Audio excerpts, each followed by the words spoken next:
And good morning, Port Jervis, and welcome to the Port Center Spotlight Podcast.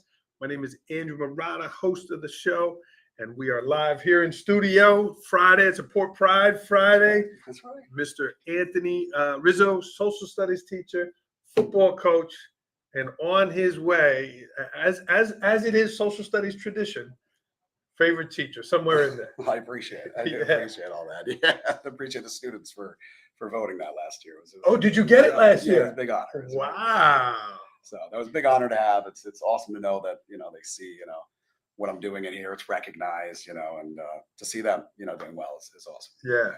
So this is Anthony Rizzo, again, Port Jervis High School teacher. Before we get to Mr. Rizzo, just a little commercial. What happened to I had my picture here. I was going to show it. It's open house, friends. Open house starts next week. It's on our website. It is on our social medias. Come and see us. We want the parents to come. We want the kids to come and certainly get going with that. And I also want to recognize the town of Deer Park, all of the dignitaries and politicians and leaders that were there at the 9/11 ceremony. The Port Jervis Choir, Ruth Gordon, Superintendent Bell, all there for the 9/11 ceremony. It was a really wonderful event from a tragic time for sure. So a couple commercials, but let's get to you, Mr. Rizzo. How are you this morning? Doing good. I'm doing very good this morning. Yeah? Very good this morning. Yeah. First week of school.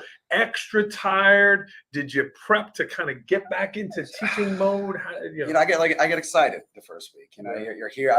I'm a work body. I like to be here. I like to be around. I like to work to live. Kind of thing. So getting back here, being in the school, being around people again is keeps me young, keeps me happy.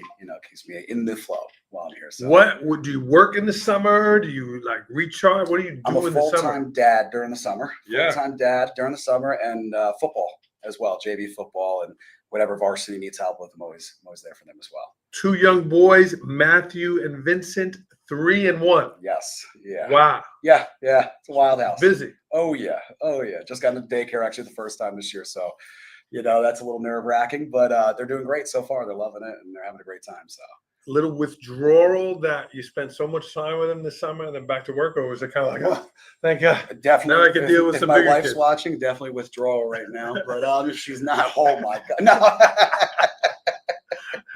But no, it's it's sad seeing them go. I mean, love being with them every day. I like going outside and exploring my 2 boys. It's exploring, doing the stuff, building stuff here or there, sports and everything, getting them into it. So it is nice, but they're with good people in town here, and the Stellatos here in town, and they take care of them well, and very happy with everything. So taking care of many of our kids for many years. I've heard, yes. Service with love there for sure. Yeah. So Anthony, I invited you on. We did a lot of podcasts last year, a lot of programming. I always ask the kids. Yeah. Always ask the kids, hey man, who's someone that has really impacted you? Who's somebody that makes you like to come to school? Who's your favorite teacher? And consistently, over and over, whether it was a senior, whether it was a freshman, whether they would say the Rizzo. I heard your name over and over, and I hadn't really spoken to you, and I appreciate you coming on. But what is it? Is it your style? What is it that you're doing in the classroom that kids are saying, man, yeah, I really like this guy. I really like his class. What are you doing in that? I don't know if it's anything particular. It's first of all, it's really humbling, that the students say that. They always come to my classroom right afterwards and they're like, go on YouTube right now. And they'll go to the timestamp and they'll hear it. I'm like, oh, you get extra credit now. No, I'm kidding.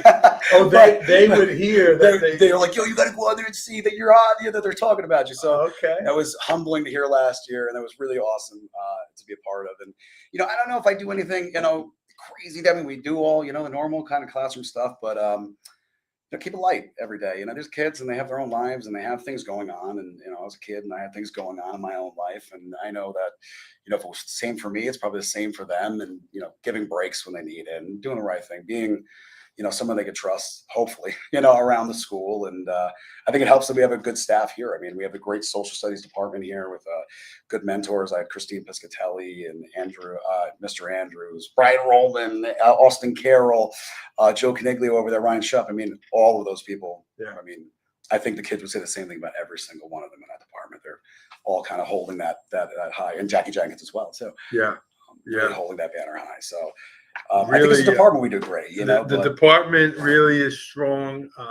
Legendary people. Yes, there come are. through the Port Jervis Social Studies department. That wing down there. Oh yeah. It's a strong collective down there. When you got here, did you know what you were walking into? Like, did you hear about the department? Did you hear about Club 110? So I had no clue. I'm from Minisink Valley, so growing up, so obviously I've heard all. Good job wearing red today. Yeah, I want to see any green. I'm a Port Jervis. Green.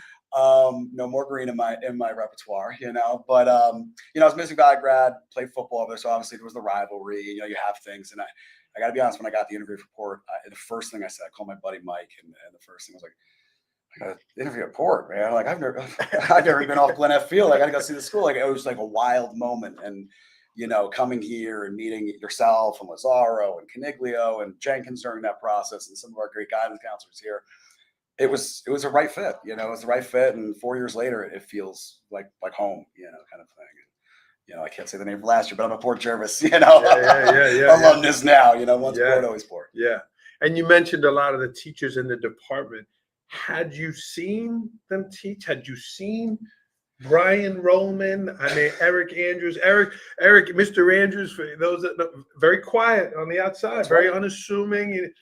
But when he's in there, it's showtime, man. He's a powerhouse. And showtime. My first year, I actually I was in a classroom with him. We shared a class, and we had a combined class together. So I got to really kind of under his wing, under Christine's wing, under Brian's wing, on this stuff here. Brian would probably hate to hear me say I didn't hear about him before I got here, but when I got here, he's the first kind of name that drops, it's Brian Rollman, and all he offers the department in Club 110, and how much the kids really love his room there. They love him. It's a testament, to kind of his style and what he does well, Andrews and the rest of them as well. Yeah. Well, we're happy to have you. And again, there's a playful, competitive kind of connection with the social studies department. A little bit. and you joke, right? Like, our favorite teacher, but it is a nice recognition of your work. It really is. There's no bonuses, right? You didn't get an extra check, maybe from the social studies. Is it missing somewhere? You didn't get an extra check, but it validates your work and score well. It's not all jokes and fun and games. They have excellent results. Oh yeah. But I would say in the social studies department, the content's probably third. It's connections, relationships, humor, right? There's Absolutely. a lot of humor in there. We deal with a lot of heavy, topics, and we're talking about really horrible moments in history, global 1, global 2, and the like. We're also talking about the great moments, of history, or moments that may reflect some people's past and maybe not others. So you got to find the connection. You got to find ways to make it real. I mean, we do a lot of. I know in my global class, we're talking about geography right now. We're talking about the town. What geographical elements do you see in the town that help you out? That you see every day. And getting it to be. I think it's easy for us to get history to be part of people's lives, and once they see that it can be part of their lives, they buy in and they really like it. And I think our students understand. We have the business component of the class, which is the work and getting that stuff done. But once this is over, we're having fun, and we're working with those concepts. And by too long, they realize we've been having fun most of the time and learning. So it's a good process, and we got good kids here. And I think that's the best thing is we have good kids. If you're watching live, jump in the show, say hello. Mr. Harris, board member, tuning in. Thank you, Mr. McElroy, for all your nice pictures, things that you're doing out there. And yes, they are a great team, Mr. Harris. Mr. Rizzo, let's take it back a little bit. You went to Minisink, you went to New Paltz, and you were a history major. Yes. Was teaching, when you were in high school, when you went to college, you were like, yeah, I want to be a teacher. Did you know that? So I'll tell the truth about it. I wasn't the greatest high school student. It wasn't my forte, kind of a thing. And I at first wanted to become a welder. That was a big deal thing for me. Did you go to C-Tech? I did go to C-Tech, and I loved it. It was great. And then I remember my first foray into it. I realized how afraid of heights I am. I'm like, that's not going to work, So I think it was the end of that first summer of being out of high school. I'd worked all summer construction and ran right at the Aachen setup class the last day. So it was history, and I'm trying to figure out what I want to do with it. And there was a program at Aachen that kind of connected you with New Paltz. So it kind of made sense. Let's continue. Let's go off to New Paltz. I'm pretty good at this thing. And then it turned into lawyer or a teacher. And I really enjoyed the classroom observation experiences they kind of offered us. I thought I could do well with that. And then, I won't, lie about it. I really love coaching and the opportunity to impact kids' lives like my life was impacted. I was a single mother household. So being at that kind of stuff like gave me a sense of a close family, a close knit. So being here, I mean, the first person I think I spoke to after I got hired was Damon Straharski calling me. Hey, we need a modified assistant. Coach Foley's been coaching alone. We need somebody down there. And it was an immediate yes. Let's go. Wow. Kind of dreams being like realized, once as I got here. So it's been a really awesome process since New Paltz, I got to say. And it's I can't see myself doing anything else. I got very soft hands. I'm not ready to work outside yet. I'm happy in the classroom. Very happy in the classroom. Back that up. You graduated. You were working construction, working welding, and on the last day before registration, you registered. Yeah, so I was working at Royal Pools for the summer. I was digging ditches for the pools. I was all summer long, and it was arduous. It was tough work, and it was either go to modern welding school in Schenectady. That was like one of the points I was going to go to. And I was sitting there one day. I remember I got out. I was in my car. I'm all beat up. I could feel it. I'm 18. I feel beat up. And I'm like, and I got an email from Alec. He was like, oh, last minute registration if anybody wants it. And I remember calling my mother up saying, hey, can you meet me over there real quick? I'm going to go take the practice test that I need to take to get in there. And awesome. Kind of got in, and it changed my life from there on out. So, wow. Yeah. Oh, that's awesome. Yeah, it was amazing. And I got to say, I don't think I'd ever saw myself going to college, or especially being in this. I think a lot of my friends who knew me when I was younger would probably laugh if you told them I was a teacher now and everything like that. But I can't see myself doing anything else. It's a great career. You hear a lot. You could teach somebody anything. You could teach them social studies. You could teach them numbers. Mm-hmm. It's that connection. It's them believing in you. It's them wanting to be there. And you have those skills. No, I appreciate it. Yeah, you really do. That's awesome. Tell me, the football program. We've had a football program here. Excellent. During your time at Minisink? We do have a football program here. At your time at Minisink, do you remember? Were there wins? Did Port whoop on you? How did that go? I think people get upset when I say I went. So Port was an A school when I went to Minisink, got a double A. So it was in a harder division back then. A hard division with a hard fought bunch of teams, Cornwall in there, all this other stuff. So it wasn't, I would say, it was always competitive. I think the one thing that, and Coach Gallagher used to say it all the time over there, he probably says it now to the boys as they're there, was you're going to get a fight. It's going to be a fight when you go to Port. It's going to be Minisink, Port Jervis, 5-6 miles apart. There's a blood feud, there. It's brother versus brother. It's cousin versus cousin. And so we always knew no matter what the record was showing, right? It doesn't matter what the record is. It's going to be a town verst town. It's going to be a brawl. And we're going to have a good time. And at the end, we're going to shake hands. We're going to go off and talk our smack, for the rest of the year about who won that game. So it was challenging. It was challenges every year. Although when I went, Minisink did have the upper hand, but over 4 years, 4-0. I didn't play my senior season. My mother got sick, so I had to get a job during that season. But in my time there, he's trying to be nice. He knows who butters his bread now. It's okay. I wasn't as skilled as our athletes were. I'm probably not starting on our team. Let's just say that right now. That's okay. Probably third string on our team. But you wanted to coach football. Always. Yeah. Always. My father coached when I was young. And it was always nice to get in the car afterwards, talk to him about it. And love ball, love talking ball. And like I said, with a single mother, the times I got to see my dad often were at sports and at football. So it's like, not only did I love the sport, but kind of a general love because I got to see my father more often. I got to see him in a different light, and I got to see other people respecting him in that light. And, just to be able to help, kids out, that need it after school and need that direction is, I think a major draw for that. Well, you've been here at the right time. It has been some run for sure. What are some things that you've learned about leadership, about competition, about preparation? What are some things that you've learned over your 4 years coaching with Coach Straharski, our football program? Yeah, I think the biggest thing I can say is, leadership isn't always loud. It's not always in your face. It's not always, coach screaming, or whatever. In fact, like most of us are kind of the opposite, of that. Especially when we're getting pumped or doing this. And leadership can show itself in a lot of different ways. And I think here we do a good job of finding that leadership, especially among our athletes, because that's, You know, a coach can lead you, but it takes 11 guys that are on that field to do what they do. We'll call a play. It's up to them to execute, make that play look right, right? They make us look good. So at the end of the day, and you know, so finding those leaders and challenging them to it, right?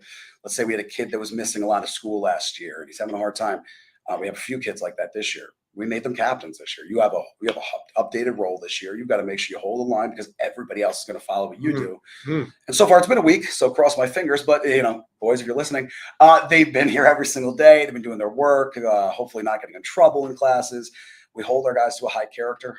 They know that very well. I mean, this town in general is closer than I ever thought it was before I got here, and the town holds them to a high character. So our job is kind of easy in that regard. Like, this town has done a good job of taking care of their own and making sure that the kids know that you'd be proud of where you come from, be proud of the town, be proud of what's going on. And then you got great people like, you know, Tom Fagione in town and all the others that really do a good job of rallying the troops and getting everybody excited and pumped up, you know, for everything. It's been a great run. What was that like for you last year during the state playoff runs, the championship run? What was that like for you? Well, being a JV coach, I'm kind of a fly on the wall. You know, I help out as much as I can in there. And so you're there. You're there. We see you. You know, a lot of our guys went up last year, so that was really awesome to see. You know, it's I was just talking to Damien the other day about it. You know, in the back, we were talking about guys around and what happens.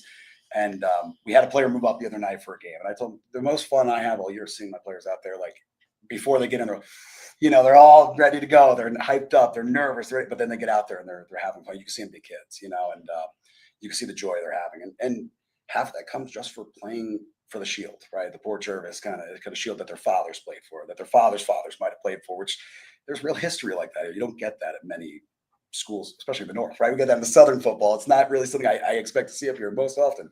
So seeing this, I've seen the community help us out and everything. But being part of it was awesome.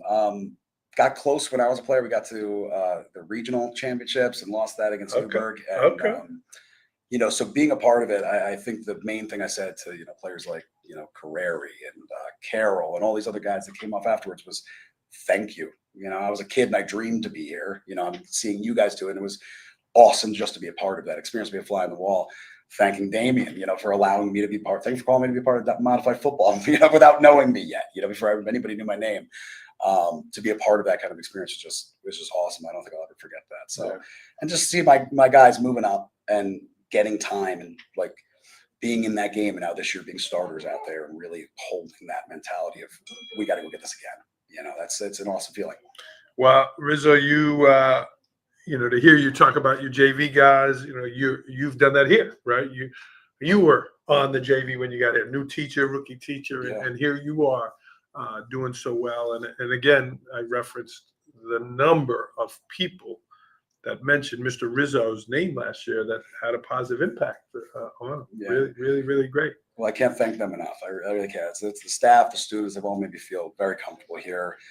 They invite me to be a bigger role. And I think that's, you know, part of the thing, you know, is taking opportunities when they come. If I could tell any young teacher here at Port is take the opportunities when they come. I mean, capital P-O-R-T. Yeah, the town will absolutely rally behind you. I mean, I hadn't even worked here a day yet.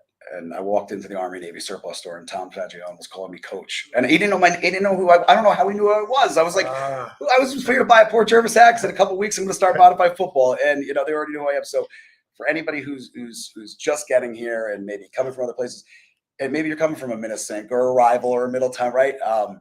I wouldn't, you know, trust everything we were told. You know, it's a much closer community. It's a much closer people. And I got to say, Port takes care of you, and they've taken care of me in great ways since I've been here. So well, cannot complain. It's reciprocal. Let's talk about the classroom. Sorry, I wasn't plugged in there. Absolutely. Let's talk about the classroom a little bit. Constant growth, right? Constant learning. What are some areas that you've grown from your first day teaching here? You know, what are some things that you look to grow? There's new technologies. There's new ways to reach the kids. How are you continuing to sharpen your saw in terms of your teaching? Yeah, well, my first year teaching was during COVID. I actually started in March 2020. My first day at the school, I drove to the school, not here, it was at the school. I drove to the school, knocked on the door, and nobody was there. Wow. Nobody had told me that they closed down for COVID. So I was starting to call, you know, everybody. And then finally, like, oh my gosh, we totally we knew you were coming in. We totally forgot. We had this closed down. We're all, locked down from here on out. So my first foray into teaching was getting on here and be like, hey guys, can you turn the cameras? You've never met me. I'm your new teacher that's here. You started the week of the shutdown. The week of the shutdown. Oh, Yeah, the week of the shutdown. Yeah. And so that was tough. And I was planning a wedding during that. And then, eventually end up here, which I'm so thankful for.